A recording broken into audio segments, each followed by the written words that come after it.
Okay, I promise you, this will be the most disrespectful attack in a chess game you have ever seen, and I am not exaggerating one bit. The man who played it, Rashid Nezhmetdinov, never became world champion. He never even became a grandmaster by the official title, but on certain days, against certain opponents, he played chess that world champions could never have found. This was one of those days, and his opponent, Lev Polugayevsky, who was considered one of the most dangerous and well-prepared players on the planet from the 1960s through to the 1980s, had the white pieces against him in the Russian championship in 1958. Polugayevsky opens with pawn to d4. Nezhmetdinov replies knight to f6, then c4, d6, knight to c3, and pawn to e5, the old Indian defense, a solid and slightly old-fashioned structure that gives black a firm foothold in the center. Polugayevsky isn't interested in capturing on e5 and trading queens early, so he plays pawn to e4, maintaining the tension. Pawn takes on d4, queen captures on d4, and now knight to c6, hitting the queen with tempo. The queen retreats to d2, then g6, b3, bishop to g7, bishop to b2, castles from Nezhmetdinov, bishop to d3, and now knight to g4. The knight plunges forward, eyeing f2 and h2, and already Nezhmetdinov is telling you everything you need to know about how he intends to play this game. Knight g to e2, queen to h4 threatening to take on f2, knight to g3 blocking, and Nezhmetdinov retreats the knight to e5, not backward out of fear, but sideways into a better square, eyeing the bishop on d3 if the queen ever moves. Castles from Polugayevsky, and then pawn to f5 from Nezhmetdinov. The kingside storm has started. Pawn to f3, bishop to h6, attacking the queen on d2 directly.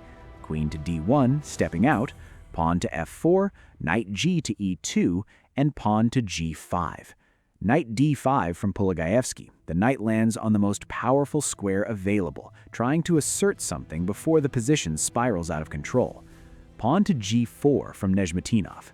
Pawn to g3 from Polugayevsky, trying to create counterplay. Pawn takes on g3, h takes on g3, and queen to h3. The queen presses on g3 and the entire kingside is under pressure. Pawn to f4 from Polugayevsky, blocking the bishop, trying to kick the knight off e5, and here Nezhmetdinov plays bishop to e6. He is offering the knight on e5 as a gift, just leaving it there. And before you think this is some psychological trick or a speculative gamble, understand this: the engine confirms bishop to e6 as the strongest move in the position. Nezhmetdinov didn't just feel this was right, he calculated it precisely. So let's look at what happens if Polugayevsky takes the knight. If pawn takes on e5, Nezhmetdinov plays bishop takes on d5, and after pawn takes on d5 comes bishop to e3 check. Now rook to f2 is forced, the only move, and bishop captures on f2. Checkmate. The king has nowhere to go and nothing to hide behind. That's why Polugayevsky can't take the knight. The offer is poisoned. So Polugayevsky plays bishop to c2 instead. And here's the thing, the knight is still sitting on e5, still untouchable, because the same idea applies. Take it, and the same bishop sacrifice checkmate is waiting. Nezhmetdinov plays rook to f7, adding another piece to the kingside. King to f2 from Polugayevsky, queen to h2 check, king to e3, and now the game reaches its turning point. Bishop takes on d5. Nezhmetdinov captures the powerful centralized knight. Pawn takes on d5, and now knight to b4, attacking the bishop on c2, adding pressure, and critically allowing Polugayevsky to play rook to h1 and trap the queen on h2, which is exactly what Polugayevsky does. Rook to h1. The queen is trapped. From the outside, this looks like a disaster for Nezhmetdinov. His queen has nowhere to go, but this is precisely the position he wanted. Rook takes on f4. Nezhmetdinov's rook captures the f4 pawn, and now the position demands very careful attention. That rook can be taken in two ways, by the knight on e2 or by the g3 pawn, and neither one works. If knight takes on f4, Nezhmetdinov plays knight takes on c2 check, and now look at the white king on e3. There is no square he can go to. The king cannot move. The only option is queen captures the knight on c2, and Nezhmetdinov wins the queen, and that's the end of that variation. If pawn takes on f4 instead, bishop takes on f4 check, king to d4 is forced, queen to f2 check, king to c3 is forced, and queen to c5 is checkmate. The queen delivers checkmate on c5, and the king has nowhere to run. So after rook takes f4, Polugayevsky has no good way to take the rook.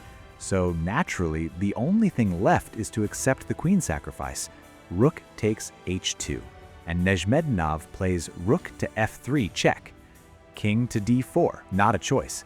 The only legal move that doesn't immediately collapse the position faster. The king steps into the open center of the board, and from this moment forward, Lev Polugayevsky, four-time candidates tournament competitor, one of the most respected players of his generation, does not make a single free decision for the rest of the game. Everything that follows is forced. Every king move, every response, every desperate attempt to survive is the only available option. Nezhmetdinov had already written the ending before he sacrificed the queen, and, well, unfortunately, it was in permanent ink. Bishop to g7. Now this is one of the quieter moves, but really that king is miserable already. He has nowhere to go. He only waits for execution, which is just disgustingly disrespectful. The bishop retreats to g7, and the long diagonal opens directly onto the king on d4. Now Polugayevsky plays pawn to a4, trying to make a little room on the queen side in case the king needs to run that direction, because Polugayevsky already knows his king is going for a long walk, and he is desperately trying to prepare the road. But it doesn't help. Nothing helps. Pawn to c5 check, and the only move available is pawn takes on c6 en passant. B takes c6. Now bishop to d3, trying to build a wall, trying to give the king some cover so he can run. But Rashid doesn't allow that. Knight takes d3 discovered check. The bishop is removed, the wall comes down. King to c4 is forced. The white king has only one square, and Polugayevsky knows it. Pawn to d5 check. Now the king is so hunted that he can't even move himself anymore. There are no available squares. So again, pawn takes on d5, the only move. Pawn takes on d5 check. King to b5 is forced. The king has been pushed from e3 to d4 to c4 to b5 and hasn't made a single voluntary decision since move 22. Rook to b8 check, and yet again, king to a5 is forced. The only square available, the king has arrived at the edge of the board with no pieces nearby, no escape routes left, and one final check waiting. Knight to c6 check. And here, Polugayevsky resigned. He resigned because the alternative to resignation is also the only move, king to a6, and Rashid would merely have to choose between knight b4 and knight c5 to checkmate the king and win the game.